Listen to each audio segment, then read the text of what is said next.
Hello everyone, I'm Bhavesh. And I'm Yuvan. Today we're going to dive into the topic that almost every student hates marks.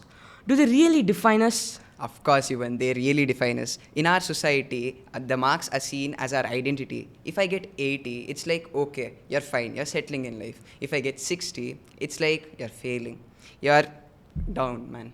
Exactly. You know what? The irony is, Bhavesh, is that marks do matter sometimes. We can't just sit at home, watch TV, scrolling through reels, and just saying, dude, marks don't define me. But your character truly does. Of course, man, you can't just waste your time on reels and shorts just going through it. Exactly. Yeah, it's just a royal excuse to laziness and also plain irresponsibility.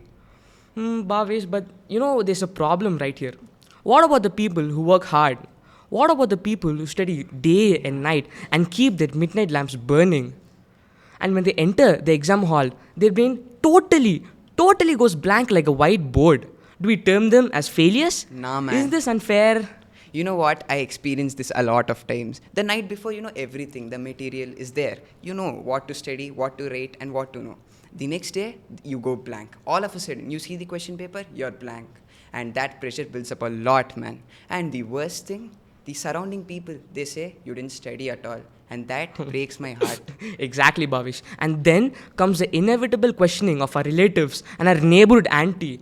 You know the actor name, what is his name? Yeah, Sherlock Oh Holmes. yeah, Sherlock Holmes. Everybody turns into Sherlock Holmes. They come and ask, Beta, how many marks did you score?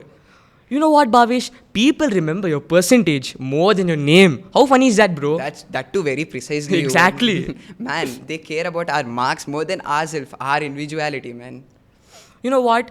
The tragedy is, Bhavesh, that people may not be only good at studies. They can be good at sports, dance, art, but if they're not hitting 90 plus, they're all termed as failures. You know about this? Once my grandfather told a story. Oh. There were two classmates, two best friends of his. One was the topper, one was the backbencher. You know about the toppers, right? He Yeah, I know. always tops. He landed a good job, a government job. He retired successfully, a mediocre life, usually. The backbencher who managed barely marks in his paper now is established a company and employed thousands of people. And that story, my friend, has changed my perspective a lot. Exactly, and that's the truth, Bhavesh. Marks alone don't determine you. It is your hard work, persistence, and creativity that defines you. For me, marks is just a number, dude. Of course, dude, but I agree with that. But can't you say just fail and chill? You can't say that, right? Yeah, 100%. I totally agree with your statement. Marks may be important for your academics, but for you, for yourself, for becoming the best version of yourself, it is character that plays, not your percentage. So we can say that marks reflect something we scribble in the 3 hours of paper, and character is what builds our life. Actually, it's not like that. I remember the day when I was writing my 8th grade annual exam and I just heard mom shouting, students, last 10 minutes. My brain started boggling. My brain was stuck actually. So I was really So you were in a confused. confusion. Exactly, I was really confused. I didn't know what to write. So I scribbled and I And you just lost said, marks. exactly, I A lot. lost marks.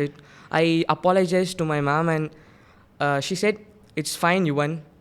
So you build up pressure at the last minute while you were scribbling. Exactly. And my mom said that it is not the marks that matters, it is your character. So at the end of the day, it is the character that matters, not your percentage. Thank you again, folks. Until then, until your next podcast, Signing off, Yuvan. and Bhavesh.